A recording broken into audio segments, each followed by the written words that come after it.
Good evening and welcome to Correro, the space for fearless political conversations. I am Godwin Sunday. One of the most defining but also controversial elements of Nigeria's politics is the zoning formula. It is the unwritten rule that powers should rotate between regions, designed to give every part of the country a sense of belonging. But over the years, it has shaped who becomes president, governor, party chairman, and even the legislators. Supporters argue that zoning promotes unity in our diverse nation, ensuring no region feels left out of leadership. Critics, however, says it undermines merit, weakens internal democracy, and reduces politics to a sharing formula rather than a contest of ideas. As Nigeria moves towards the 2027 elections, the debate grows louder. Should zoning remain a stabilizing principle, or has it become an obstacle to through democratic competition? With me in the studio to explore this crucial conversation is Barrister Kintayo Balogun, a respected legal practitioner. It will help us to examine the impact of zoning on Nigerians' party politics, its benefits, its flaws, and its future.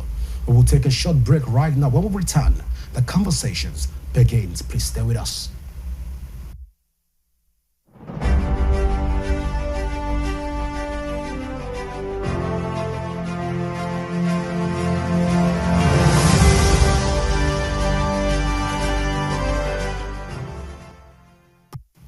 All right, welcome back. Well, with me in the studio is Barrister Kintayo Balogun. You're welcome to Correro, Barrister Kintayo. Thank you very much, and good evening. Thank you for having me here today. All right, Barrister, let's look at the whole zoning formula. It has become a very pressing issue across the country. But first, what do you make of our various zoning formulas that's been introduced by various political parties? And is it constitutional? Okay, zoning. Well, number one, we'll talk about the essence of zoning, and then you asked if it is constitutional. Number one, why should we have zoning? This issue of zoning, it's simply coming up because there is a desire for, everyone should be included. There should be this inclusiveness, and not the same set of persons coming up or becoming holding certain offices. Now, let me use the NBA, for example, an organization that I belong to. It has become, a practice that the first 2 years you have somebody from the north covering all the north central states and northeast, northwest, and also the north central. The next 2 years, someone from the southeast covering both southeast and southwest, and then the next 2 years, somebody from the southwest covering both the southwest and the middle belt, the midwestern states. So, now, when it is the turn of somebody from the southwest, nobody from the north will contest. Now, when that is observed, somehow there's this inclusiveness. Everybody is involved. It becomes everybody's turn. At a certain time, nobody from a certain region will contest. So, for me, that's just the essence of this zoning. Let it go to this part. After that, let it go to another part. Let everybody benefit. Let somebody from a particular place, enjoy that privilege. That's just what this whole zoning thing is about. So that it won't be that somebody from the north sits in the position of authority for 8 years or for 4 years or whatever, however it may be, and then another person is also coming from that region. Others will feel neglected. They will feel not part of it. That is just what this zoning is about. It's not that there's any... Now, you asked whether there's any constitutional provision, particularly in the Nigerian constitution. Let's talk about election into the presidency. There is nothing like that. There is nothing that talks about zoning when it comes to offices like that, the president, the vice president, or the governorship, or the governor, and there is nothing, no provision for governorship. And that is why we had 8 years of a northern president in the recent past. And then someone else from the north still came out to contest, because there is no provision in the constitution that says you cannot contest. So the whole issues around zoning is more of understanding. Let's come to a compromise. You from this side of the country, you have been there for 8 years, for 4 years. Let someone else from another part of the country occupy the office. So it's not that there's any constitutional provision for it. So you're saying that it's a gentleman agreement. It's a gentleman agreement. So just come and rotate the power so that everybody will have a sense of belonging. That is just what it is. But when we look at the old zoning formula, even taking it from the People's Democratic Party, have we been able to get it right, even in this gentleman agreement? Well, the truth is that we've never really been able to get it right. Because even when you say it's just for this side, many times you still see someone from another side coming up. Now, there was a year when late Chief Dokwesi contested, or he had gone round practically 36 states of Nigeria contesting for this chairmanship of the party. Eventually, the chairmanship fell on Secondus, who is from the southeast. Meanwhile, Dokwesi is from he's more south and he's south at the same time too. He'll be categorized as Midwestern. So they are from two different places, but then it's like, so the issue of zoning is more like a gentleman agreement. Okay, the party can sit down and say, okay, whoever is contesting should come from a combination of the southeast or south or middle belt, that region. Or you say, okay, whoever is contesting should come from the north. That's how it operates. They will sit down and agree on it. It's not that it's written in their constitution or it's written anywhere that for so years somebody must. It's just a gentleman agreement. Unfortunately, the truth is that, well, let's not say it hasn't worked. Now, there are times where, if you notice in practice now, usually when we have the president of the country from a particular region, usually the same party would produce the party chairman from another region. If you look at it from when President Goodluck was in office, the persons who sat in office as the national chairman of PDP were basically people from the north. Okay. That's why we had Bamanga Tuko, as the chairman, and they were pure northerners. They were all from the north. So that they had that understanding. It's just a gentleman agreement. This is how it should be. So it's not written anywhere. And to an extent, let's say it has worked to an extent, but again, to an extent, it hasn't worked. Because when you say this person should be there, before you know what, someone else is coming up from another region and saying, I have a right to contest. It's my right. So we keep having all this back and forth. But then, like I said, it's not written anywhere. It's more of a gentleman agreement. All right. So Barrister, let's look at this whole zoning process and the zoning formula that has been introduced unconstitutionally introduced by various political parties as a gentleman agreement. We're looking at 2027 as it stands right now.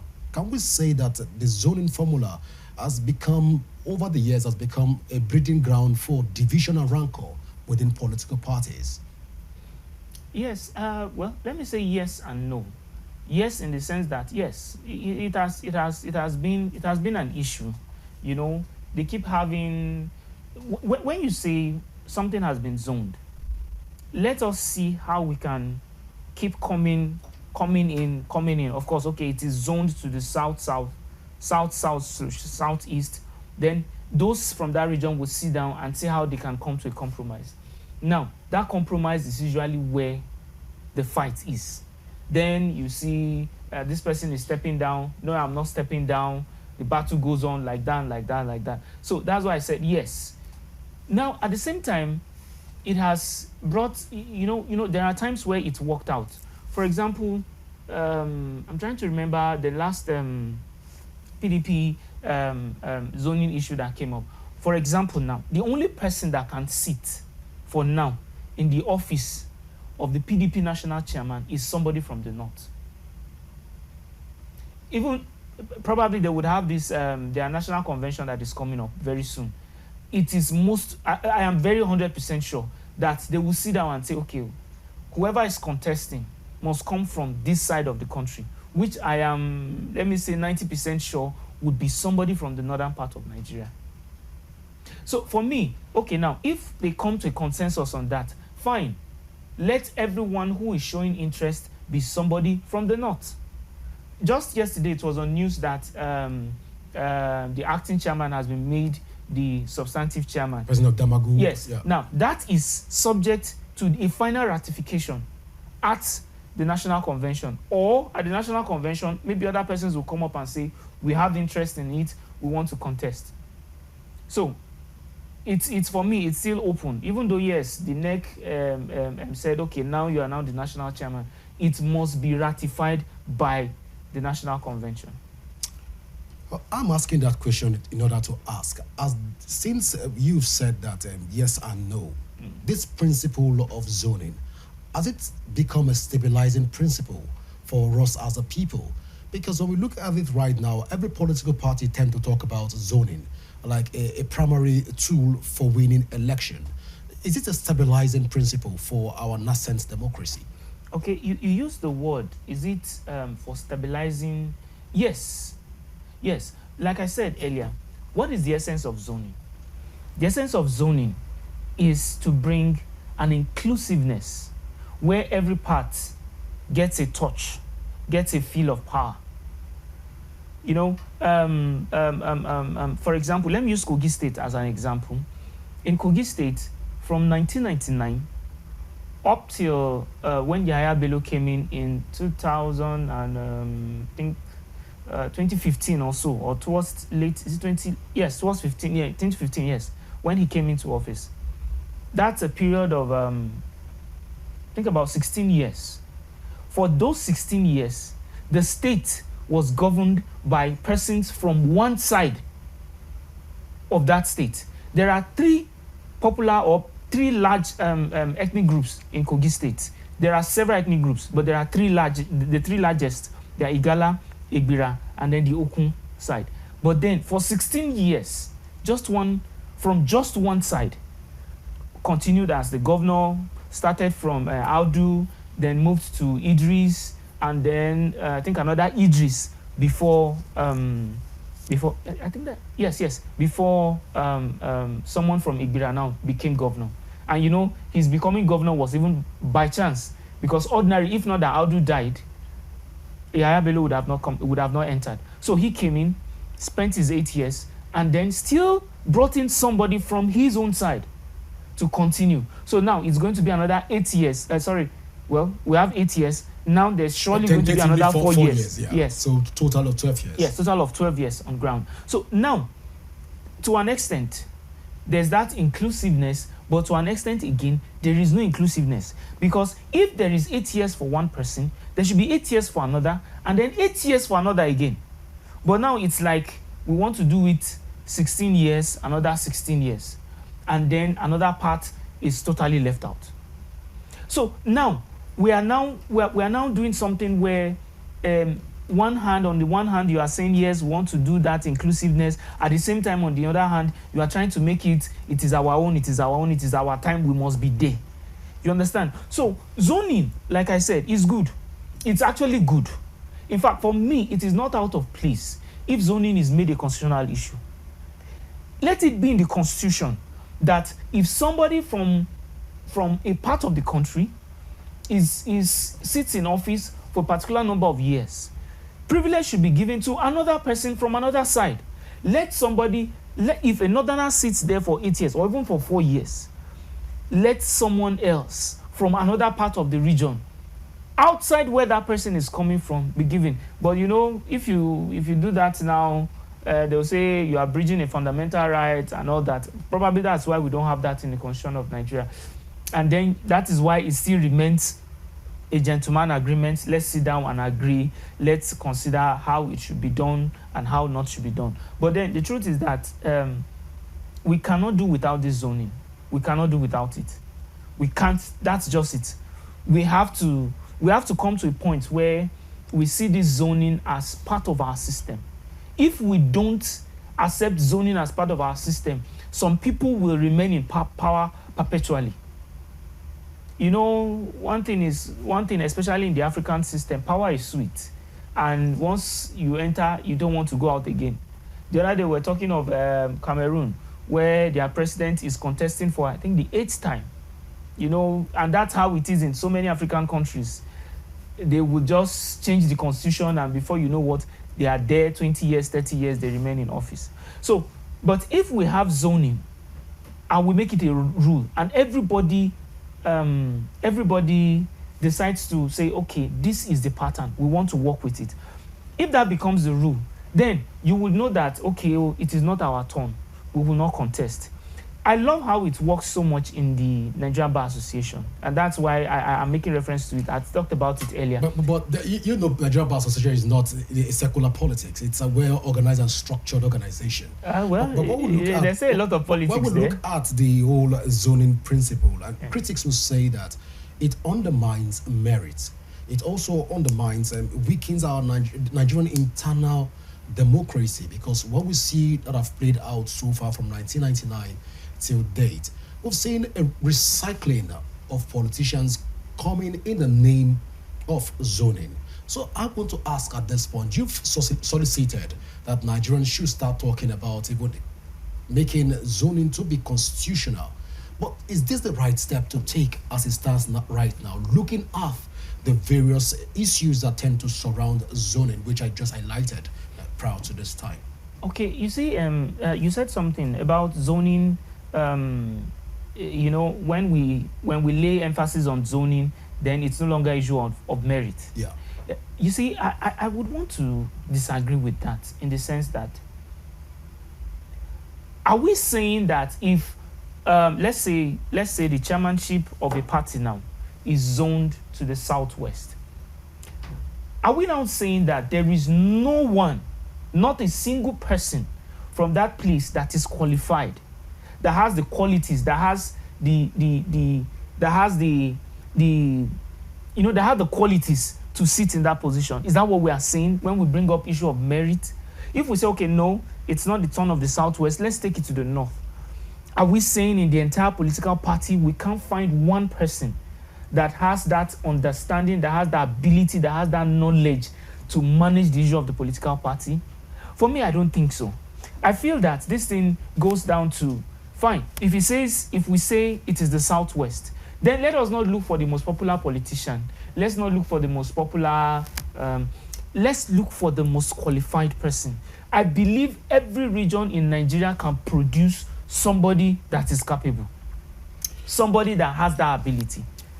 Well, let's leave that as your thought and your belief, but then let's talk about the whole constitutionality of the zoning principle. You've said that it is not in the constitution, it's not captured in the constitution. Yes.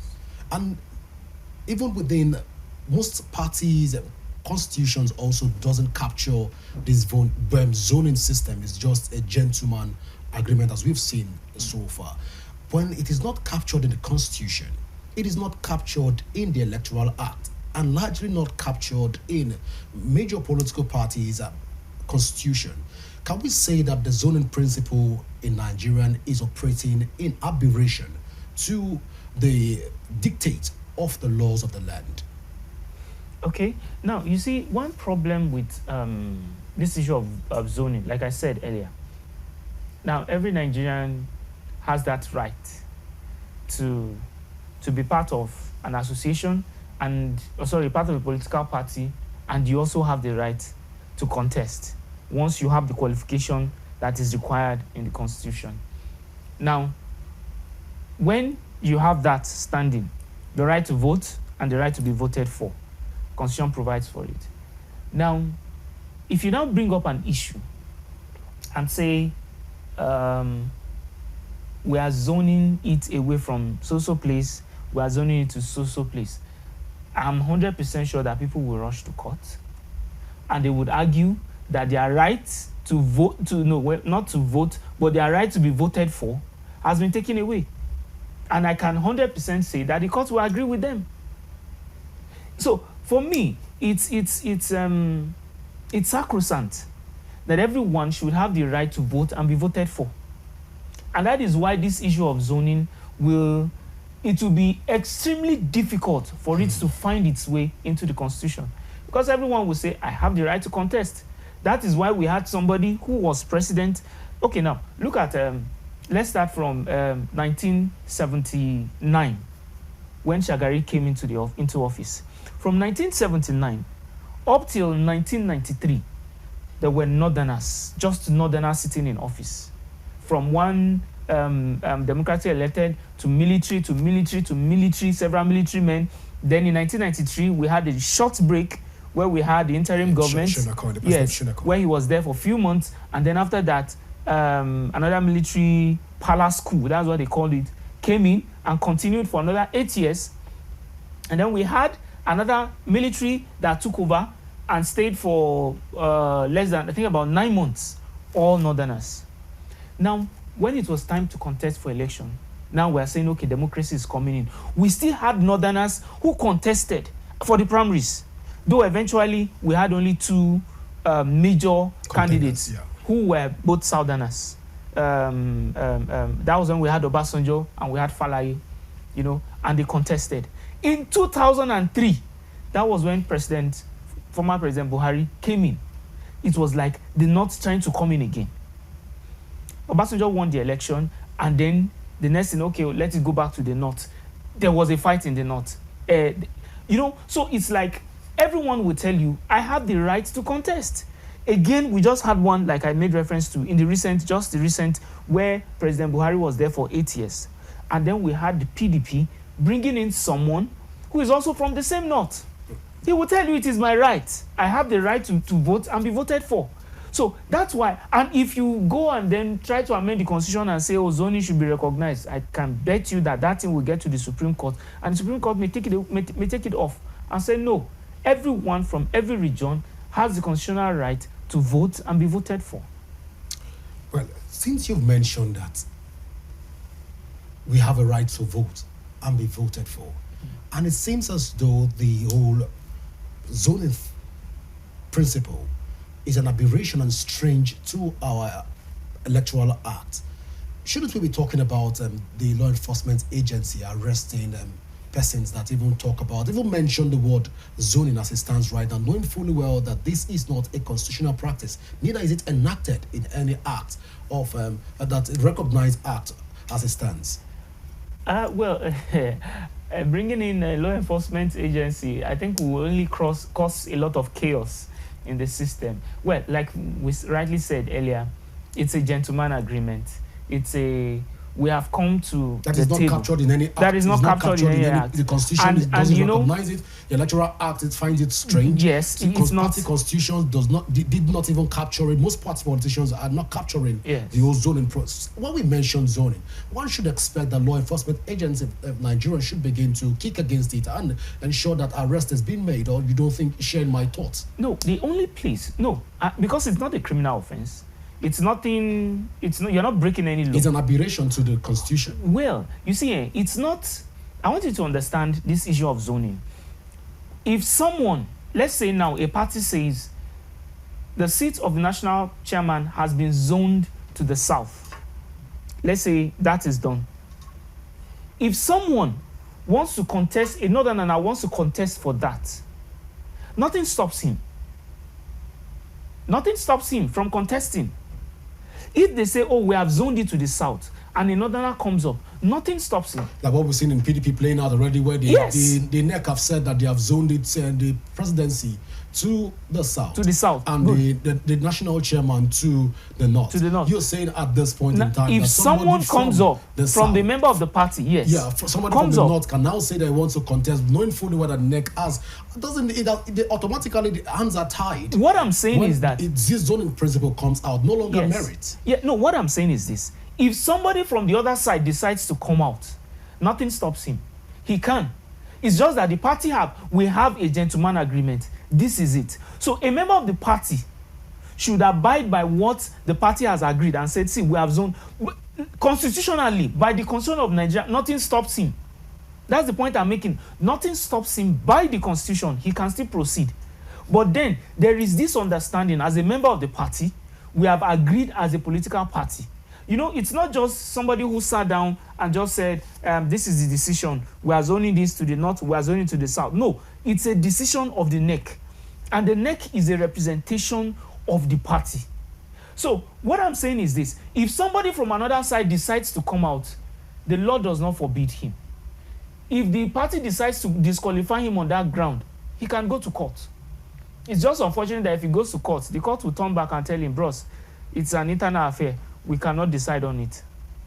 That's just the unfortunate thing now. That's the unfortunate position now that the court has taken. Court will say, no, it's an internal affair of the party, But then, for me, if you would ask me, if they said it has been zoned, yes, fine, it's been zoned. But I have the constitutional right to vote and be voted for. Well, Barrister Kintayo, let's look at the whole impact of this zoning principle in Nigeria from 1999 till date. If you want to assess this, the way we've performed using zoning, how effective has zoning been and the efficiency of zoning to our democracy? In a scale of 1 to 10, where will you place Nigeria and the advantages that zoning has brought to us so far?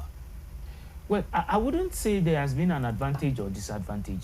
For me, if you'd ask me, if we have somebody from the north who is president or chairman or whatever for 8 years, and he does excellently, and we have another person coming for another 8 years from the same north, and he does excellently, see, we won't be sitting and be talking about zoning. Let's use our currency, for example. Our currency is over 1,000 naira now to $1. If we have somebody from the north who enters into office and is able to change our economy, and our naira moves, probably is now equal to the dollar, yeah, everybody will be happy.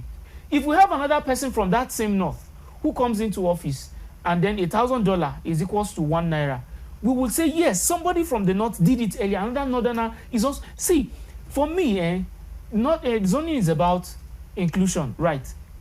But then, is that the solution to our problem? What we need is not zoning. What we need is somebody, an effective person, someone who comes to office and he does excellently. That is what we need in Nigeria. But the truth is that it cannot be balanced. Everybody, they will say, no, we want to have a taste of power. We want to also enjoy what is there. All right. Well, we'll take a short break right now. When we come back, we'll also be joined by Charles Kene Ojukwu, who is joining us also to talk about President Bola Tinubu's endorsement so far in the country. Please stay with us as Correro continues in a moment.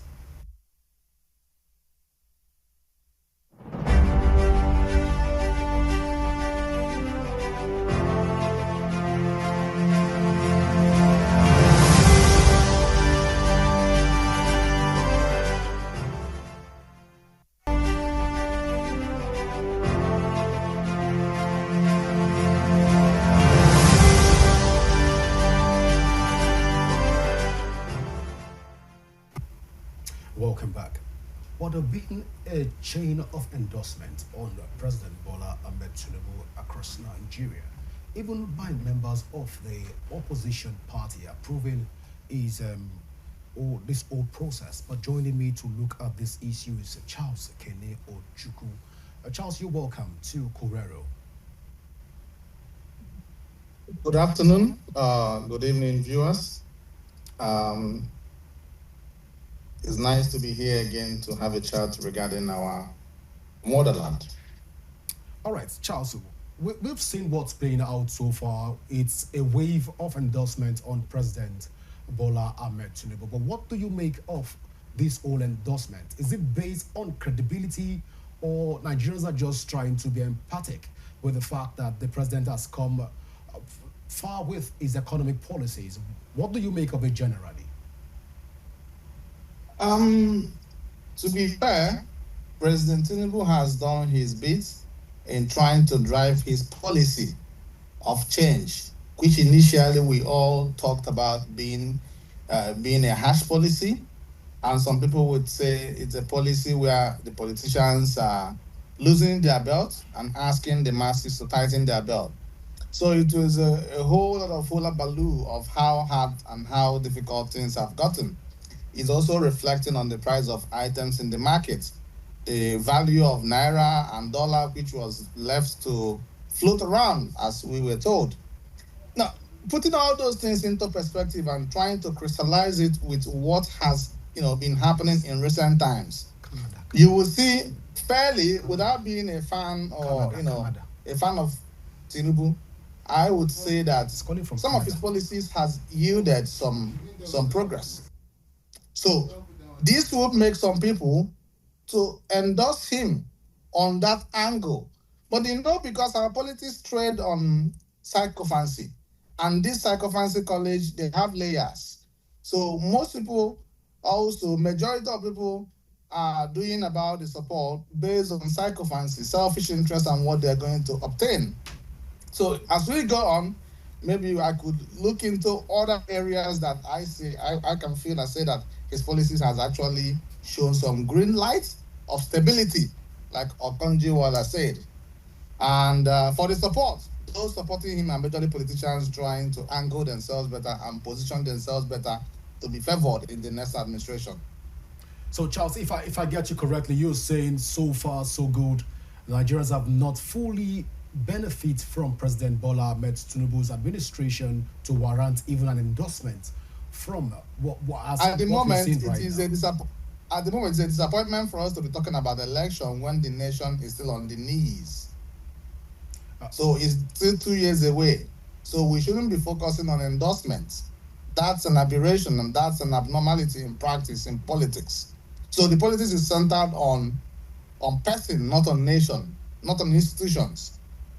So because the masses are crying aloud about the electoral umpire, INEC, how to reform it to deliver more credible election that the people will believe and say, oh, we trust INEC.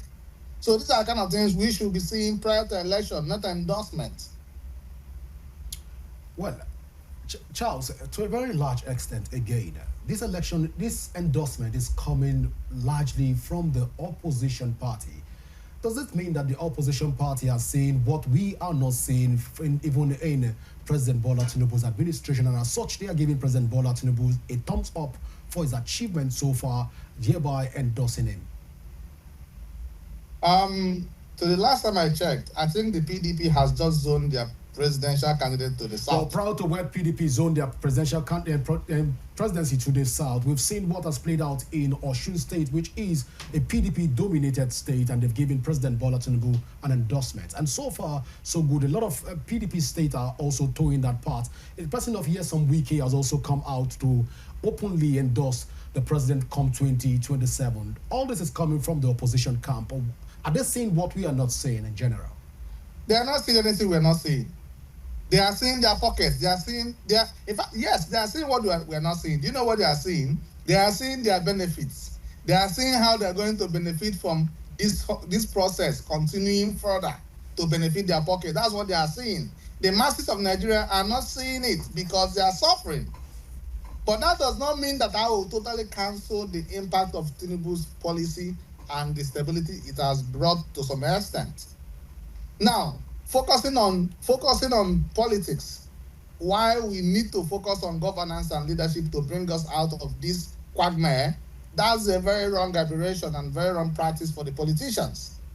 Now, opposition parties doing that. Who are the opposition parties? Are they not the ones that are doing by-party politics? You are in party A during the day, party B during the day. If you want to play politics, just focus on one party and be there. Somebody that is in party A and being employed in party B, eating from party B, living large in party B, will definitely want the status quo to remain. So he will see what I am not seeing. What am I not seeing? What are the masses not seeing? How much he is benefiting from that current setup. So he wants it to continue, irrespective of where he belongs. So his party membership of the other party doesn't make any input into this matter. Well, let me come back to Barrister Akintayo here in the studio. Barrister, you've heard what Charles have said so far. What is your general take on this whole endorsement of President Bola Ahmed Tinubu? I've asked Charles. Charles is coming from the path of analysts looking at it, but you are a professional. Is this endorsement based on merit on President Bola Ahmed Tinubu? If you'd ask me, I would say the entire endorsement is nothing but politics. Politicians have looked into the future. See, let's take it. Let's accept it. President Tinubu is let me use the word deadliest politician that we've had in recent time, and everybody have seen it. For him to survive what he survived prior to his becoming president, becoming scaling through the primaries and then winning the election, whether he won in court or being declared as the winner of the election, and everything that happened through the tribunal, and even the appointments that he made, and to what is happening in the opposition, President Tinubu is a very, very powerful politician. And it's like all of them are now saying that, see, if we want to remain relevant, if we want to remain in politics, let us just fall in line. That is all that is happening. There is nothing you can say you are holding on to. There is nothing we would say, oh, our currency is now very good. There's something Okonjo-Iweala has said, and I agree with it. Yes, there have been a level of stability. If you would agree, for a long time now, let's use fuel price, for example, now. It's been dangling between 950, 900, 850. You know, there has been that's been the range. We've not had, prices have been stable. Yes, we'll give that to him. But then, let's look at it and say, are Nigerians actually living better? Have the situation really improved? Do we have constant electricity? Are we saying yes? Corruption have come down? No, all these things are still there. They are still playing out. They're everywhere. So what have you seen? What are you looking at? You're saying, oh, we're endorsing him. He's doing excellently. No, for me, it's nothing but politics. It's nothing but saying, it's better to fall in line so that in the next election year, I would gain the support of the president. For me, that's just all right. That is playing out. Let's even return back to Charles. Charles, you've listened to Barrister Akintayo. As it stands right now, are we saying that there is nothing significantly to hold on to in order to even start an early endorsement on Mr. President as it stands right now? Looking at it holistically from the angle of an analyst and also using a political and science lens to look at all of this endorsement that has played out. Can we say at this point that it's not based on meritocracy? These people are not actually thinking beyond the political lines and actually seeing beyond the bounds. The politicians doing the endorsement, the value of Naira they have today has reduced. So they are even storing up dollars because they don't trust the currency they are using. So the life of the common masses has actually worsened. The minimum wage of 70,000 Naira is not enough. If you check the real value of Naira, when minimum wage was about something or thereabout, and the value of Naira, when minimum wage is 70, you see that people, the civil servants, are better off then than now, because 70,000 cannot feed them for a week. So what has actually improved to warrant this endorsement? Nothing. The stability Okonjo-Iweala talked about are just based on macroeconomics and all those kind of things.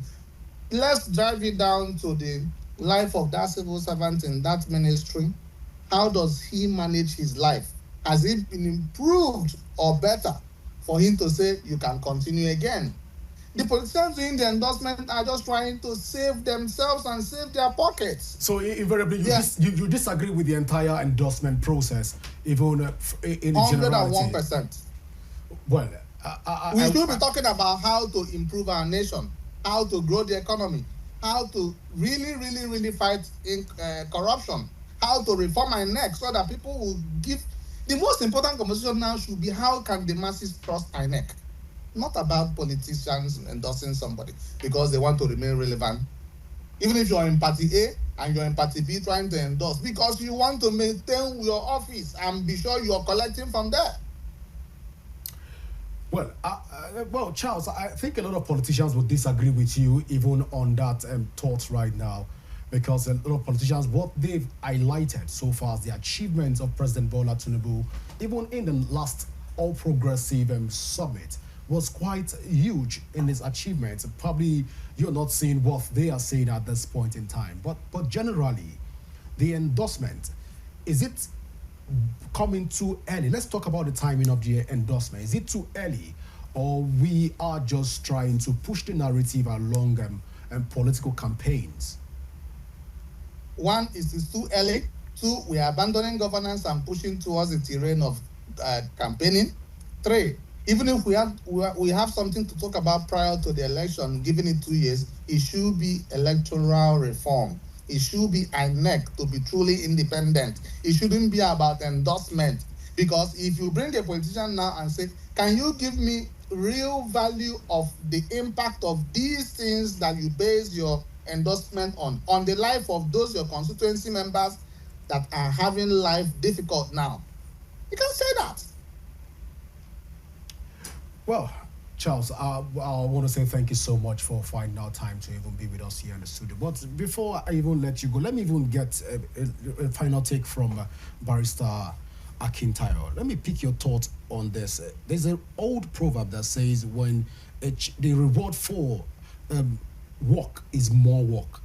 At this point in time, doesn't it seem as though when people give President Bola Tinubu an endorsement, an approval, a nod, a thumbs up for what he has done so far, it means that automatically he will begin to do more and perform more and be able to make Nigerians happier? The question I would want to ask while answering this is, have we ever had any president who did not get the thumbs up or the endorsement for a second term in office? We've never had it. Anyone who is in office is perfect. When democracy came in, the president was perfect. When Goodluck Jonathan was there, he got, in fact, the endorsement he got was just everywhere, and it was very strong. His party, it was endorsement after endorsement. There was this vote of confidence that they did for him, you know, which I remember on TV then, he was so happy, he was smiling on air, he was all smiles all over his face. So once the person is in, he will get the endorsement. But the truth is, when you look at all the endorsements that whoever is getting, it is politics. Like I said, the president is one of the deadliest and most dangerous politician we've ever had. So everyone would want to fall in place. Let's fall in line if that is the way forward. It's not about Nigeria. Well, I'm admitting that right now that we've overshoot our time. I want to say also thank you so much, Barrister Balogun Akintayo, for finding out time to be with us here on Covero. Thank you very much. Well, Charles Kenechukwu, want to also appreciate you for your time this evening. We really appreciate you. Thank you very much. Nice to have you. Well, this is how far we can go tonight. Always remember that peace and unity are the pathways to progress. I am Godwin Sunday. Do enjoy the rest of your evening. Bye for now.